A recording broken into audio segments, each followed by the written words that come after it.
Hello and welcome to the TCS podcast, where we're dedicated to helping you achieve extraordinary growth and success to create the lasting impact on your families, communities, and companies. I'm Eric Guy, president of TCS.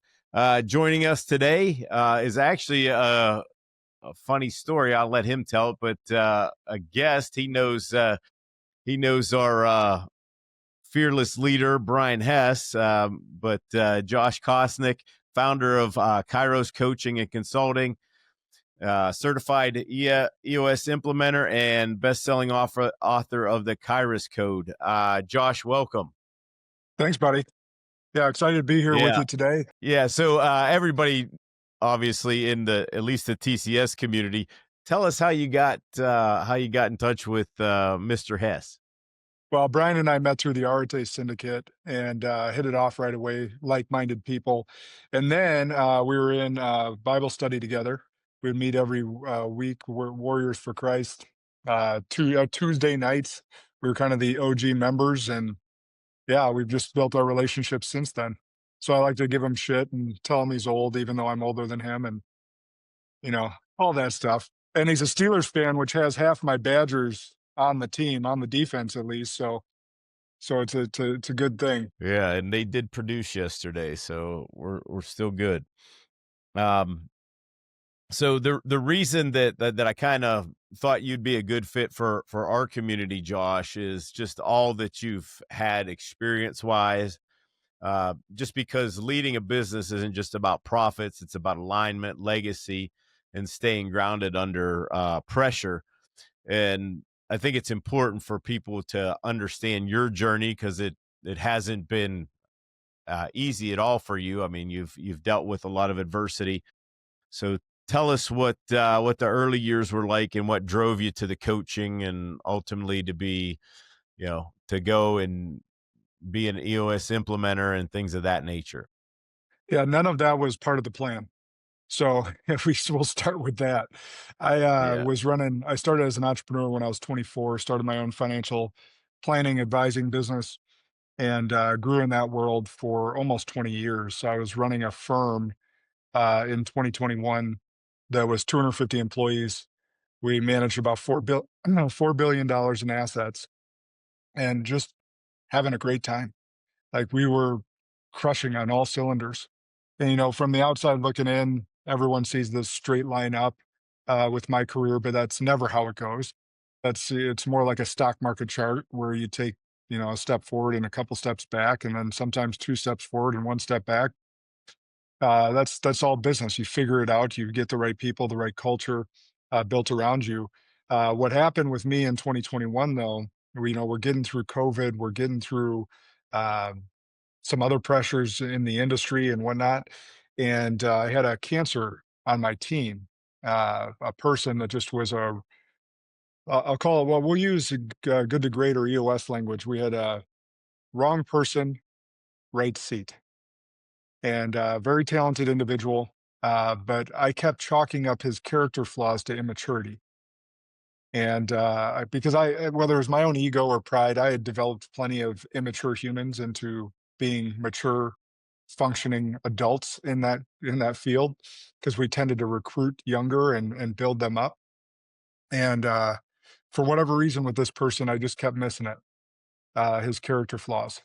And he became a really big cancer in the culture. And at the same time, we're going through, the BLM riots. We had a big DEI push in corporate world. I had a Fortune 100 company that was overarching me, and he sued me for discrimination to try and build his own path and whatnot. And it wasn't because I discriminated. The home office knew I didn't. But they terminated me anyhow to get themselves out of a lawsuit. So I always describe my position to the outside. I was managing partner, but anyone that didn't know that world, I own the business, but they could fire me if I wasn't doing the job. So it's kind of like a hybrid RVP and franchise owner, I guess, would be kind of what would make sense to most people. But so they had to buy me out, and that took 6 months. But I never once figured that I could be doing the job really well and still be terminated. That never once crossed my mind. But that's what happened. So my plan was to be the managing partner from age 35 to 55. and grow it as big as possible, have as much impact as possible. And, you want to make God laugh, tell him your plans. And at 41, that plan was thwarted.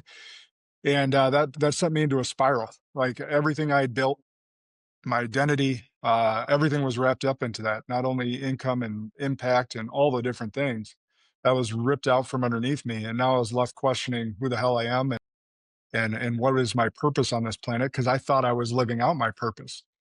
And so through those 6 months of getting recruited by other financial firms, uh, a lot of lonely nights by the fire pit with a bourbon and a cigar, just talking with with talking with God and talking with myself about what the heck was going to be next. And it just came to, I actually, Eric, I don't think I told you this before, but I created a really fancy T chart. And by fancy, I mean the simplest thing possible. And on the left side, I put, what did I love about my previous world and role?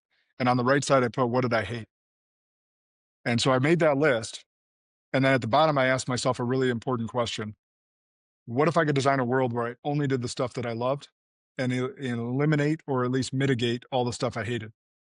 And that's what led me down the path of thinking about coaching and speaking and forming mastermind groups and stuff of that nature, where I could pour my expertise into people and help them see visions bigger than they've seen themselves, help them overcome adversity, help them not go through some pains that I had to go through. And that's where I really started pouring into that. And yeah, EOS came 2 years later because entrepreneurs face two major issues. One is human development or leadership, and that was what my expertise was in. But systems and processes kept coming up. And so I had leaned on EOS when I ran my financial firm. So I was like, I'm just going to go get trained in that. So I have another tool in my tool belt to be able to help these entrepreneurs that I'm coaching. Yeah, and so I think let's just dive next into the book. All right. The Kyros Code is your book. I think we heard a little bit about what inspired you to write it, but if you could go more into that, and then the core message, as people read it, especially leaders that you want them to take away and do something with in the book. Yeah, I appreciate that. Yeah. So I tell the story in much more detail. I was really vulnerable in writing it. Um, I wanted people to see that vulnerability, especially another man, to read that and see that, because we tend to not be vulnerable as men. And so I led with that, and I said everything that I could legally say about that story. So, that being said, the two messages that I really want people to get from it is you are not what you do. Your identity is not what you do. And on my podcast, I have the privilege of interviewing lots of entrepreneurs, lots of special forces or ex special forces. And a lot of times when we place our identity in what we do, and that all of a sudden what we do is done, whether we sell the business happily or sadly, like I did, when you transition out of special forces or when you transition out of the NFL or whatever it may be, if your identity was just that and that's what you placed your identity in, you're going to go through depression. You're going to suffer some losses. You're going to go through some pain.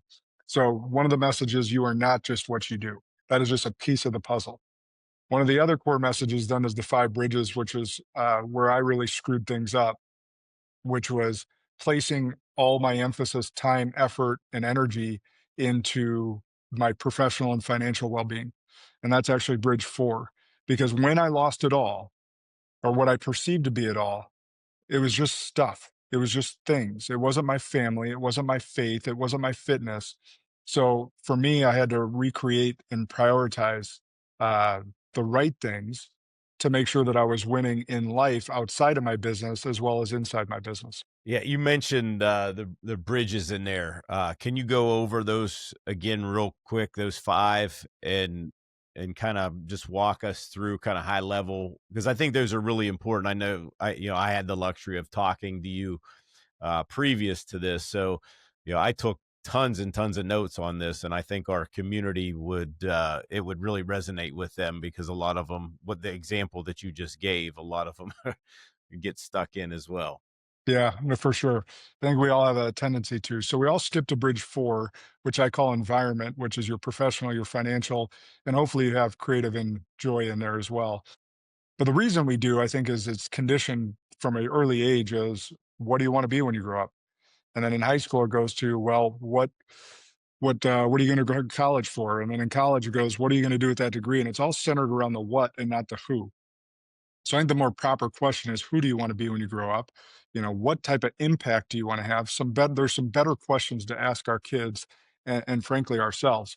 So bridge one, when everything fell apart, I realized, like, if I didn't have my faith in God and I didn't have that relationship, if I didn't know why I was here on this earth to begin with, nothing else really mattered. So spiritual bridge was number one for me. So these are in order, and what I believe is the proper order for life is making sure we know whose we are and what our purpose here is on this earth. Like, we all got unique gifts. And to prove that point, there's about 8 billion people on this planet. There's only one of you with that set of fingerprints. That's how the FBI can track us if we do something stupid. So that's how unique you are. You need to understand that you got blessed with very unique and specific gifts. It's your purpose to find out what those are. And your secondary purpose is to give them back to the world in the service of others. Second bridge is internal. Internal, what I equate here is your mental, your emotional, and your physical well-being. Just like when we get on an airplane and they ask us to put on our oxygen mask before assisting others, it's very analogous to how we need to act in our personal lives. We need to take care of our mental, our emotional, our physical well-being so that we can be the best for those that we lead. Too often I'm seeing entrepreneurs, high achievers sacrifice their own health to build the business. And frankly, you're just like, I'll give a quick example. I was giving a keynote to a bunch of contractors here on my farm a month ago, and I was like, I'm probably the least qualified contractor speaker that you guys will hear for. So it's kind of ironic. However, one of my first jobs in college was I was a laborer for a mason. This dude was like Humpty Dumpty sitting on a wall. He was 5'7" tops, 400 pounds. He couldn't move, so I did all the laboring, all the moving of the mud, all the laboring of the moving of the bricks, the cinder blocks, everything, because he couldn't move. And I got word a few years later he was dead before age 60. And I'm like, and then the business goes under because he had no succession plan, right? I don't know what happened to his family. I was just a young buck at that time. But like that's the what I'm trying to avoid for people is, like, we got to take care of our health mentally, emotionally, and physically to be able to take care of others to the best degree that we can. Then third bridge is relationships. This is where I really got myself, I don't want to say in trouble, but like I had a lot of regret in this bridge because Mm. I realized that I was placing emphasis on chasing my goals, chasing achievements, chasing positional power, and not chasing my wife, my kids, my relationship with God with that same intensity. And when I lost it all business wise, they were still there for me. When you guys go and sell your business, I hope to God that your family is still around your deathbed, because your employees probably won't be. You'll be lucky if some of them show up to your funeral. But I hope your family and those that matter to you most are, because you placed emphasis on that relationship. So if we get those first three bridges right, then we can really operate effectively as a business owner. And that's the fourth bridge, right? That professional and financial and creative and joy is like, so when people hear this, sometimes the tendency is they're like, well, if I prioritize those three things, am I not going to win as big in my business? No, I think you're going to win bigger because you're prioritizing the right things in life versus just sacrificing everything for the business or the dollar. And then once we get to bridge five, that's what I call your legacy bridge. And there's two things people get wrong about legacy all the time. One is they think it's things that they're going to leave behind. And the second is that it's like 30 years from now. So let me dispel those myths really quick. One Mhm. is it's not what you leave behind, but rather what you leave in others. And secondly, you are leaving your legacy every chance, like every day that you wake up with breath in your lungs and ability to move your body, you are building your legacy with every interaction you have with a human being, every action you take, or every action you don't take. So your legacy is built daily and it's in others, not in things. Yeah, I mean, that is such a key point, especially when we look at it, in our community to kind of go over that. And we do think of that as just such that long term rather in the terms that you put it in. And it really, it puts a different spin on it and a different perspective. I think a better perspective, even. So uh, I'm glad that you said that.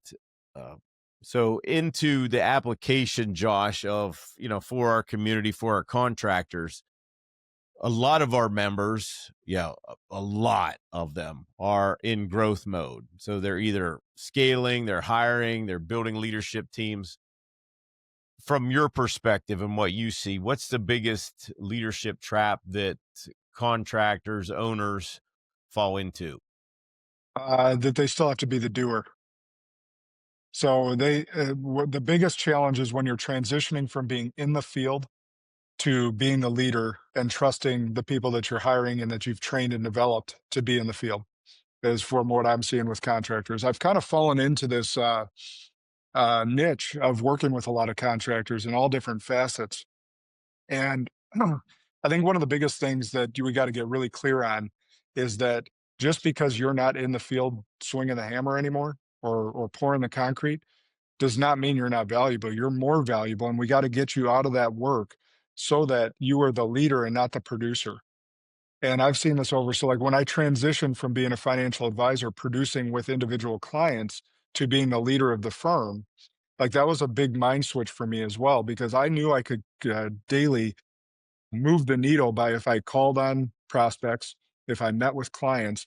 Now, now I'm transitioning my mindset to I got to develop the people underneath me to call on the client, the prospects, meet with the clients.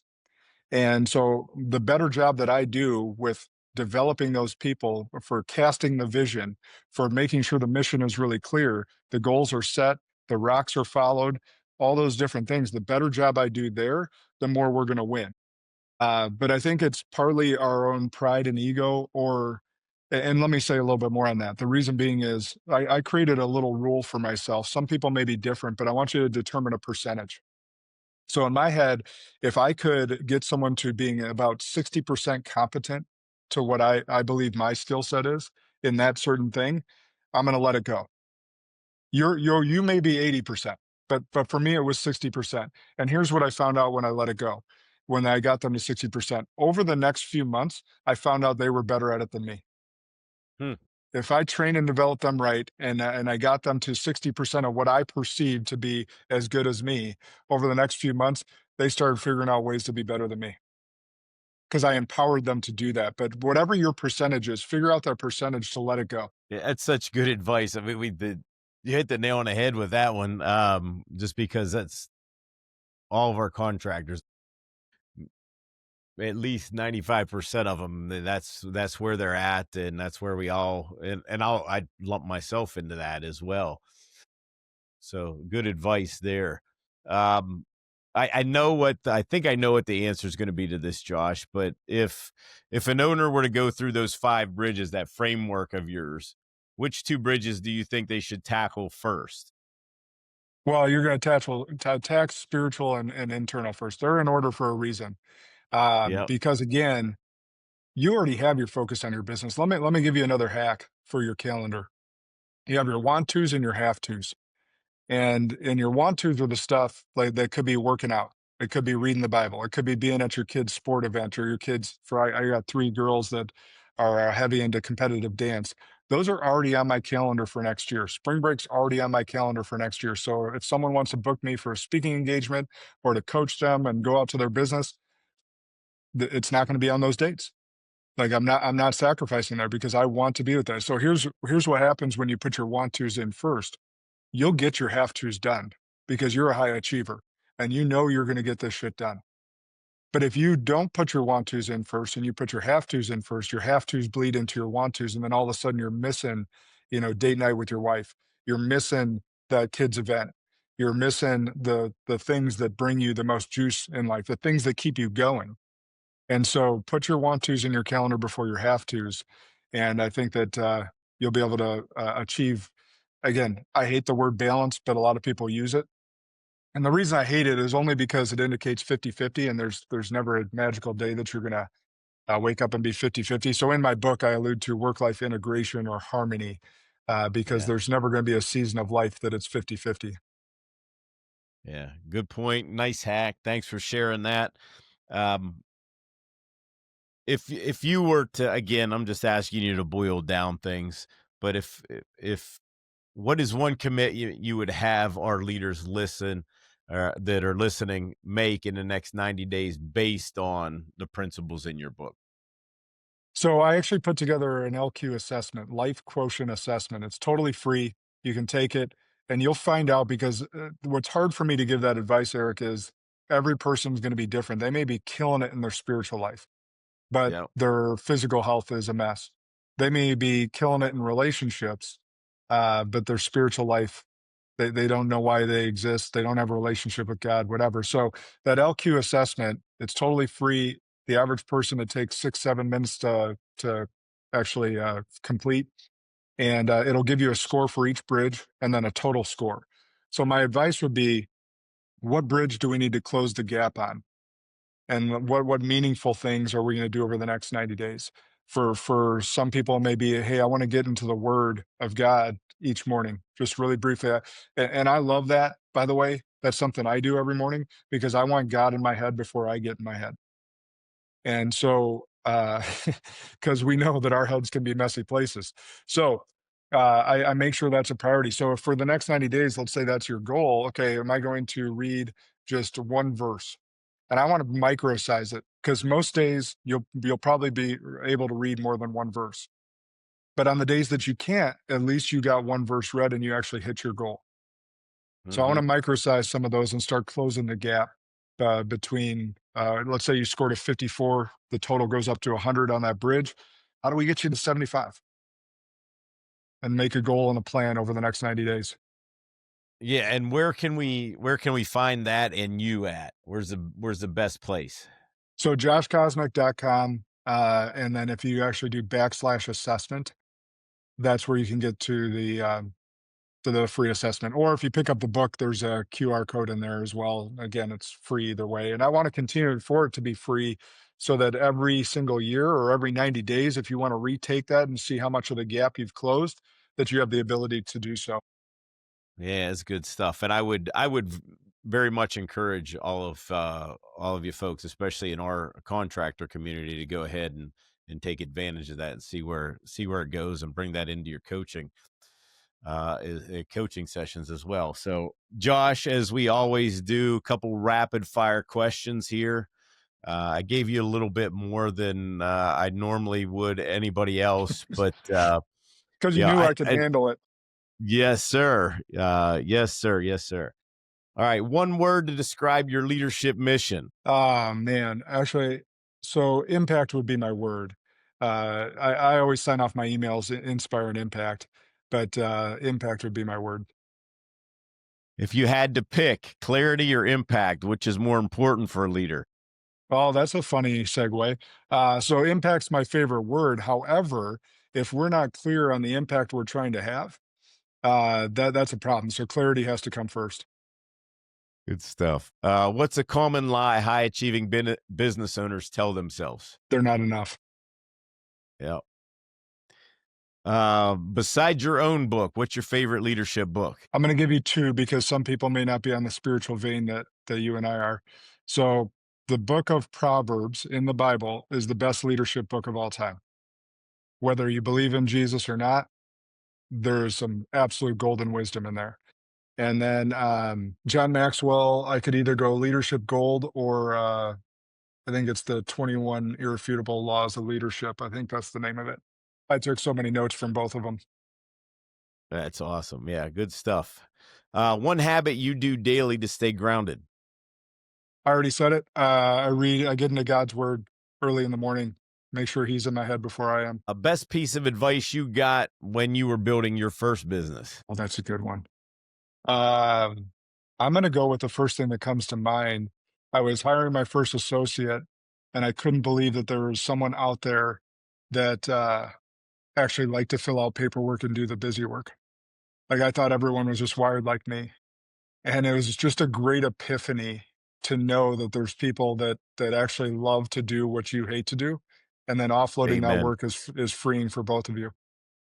Yes. Oh, well said, my friend. Well said. One question you think every business owner should ask themselves weekly. Ooh. This is one I love to use in my EOS leadership tables. Are we focused on what is right or who is right? That's a good one. Yeah, it's a powerful one because, again, we can get trapped into our egos and thinking that we have the right answer, but we're more focused on us having the right answer or us being right than we are being hard on the problem.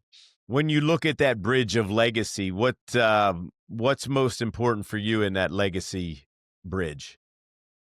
Uh, in the Lego, it's first going to start with my kids, but beyond that, and well, let me just say a little bit about that. That they are raised to be independent, kind, productive humans in the society that believe in God. But beyond that, I want to help people live the best life inside and outside of their business. Like they're actually maximizing this gift of life and squeezing every drip of juice out of the orange and also eliminating regret. Good stuff. Good stuff. I appreciate it, man.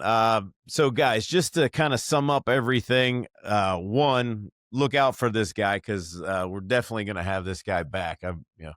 Our goal is to maybe get him to a meetup or something else that we're doing because he's just full of wisdom, knowledge. So I appreciate it, Josh. Any last comments before we sign off here? Yeah, I want to go. I appreciate that. I want to go back to the comment I made about that we're not enough. And this goes to believing in our purpose and why we are here on this planet for whatever brief time we're here for. All of us get this imposter syndrome, and that's a natural thing as a leader. And what I want to say is like you are meant to go through the challenges, you are meant to go through the obstacles, and you're meant to come out the other side, but you got to walk through it. And you are enough. Like so I go into my book getting all the verses from the Bible for you that show you what God thinks of you so that maybe you could start to believe that about yourself and lead on purpose with that belief and knowing that that you are enough. You are always enough. That you don't have to find your purpose. You are purpose. I'm going to leave it at that. That's well said. Guys, get the book, Kyros Code. Dig into it. I would strongly encourage you to pick one bridge, especially that first one. Get aligned with it and watch things take off from there. But again, thanks, Josh. That's a wrap for today, folks, for the TCS podcast. Again, until next time, keep leading, keep growing, and keep winning. We'll see you next time.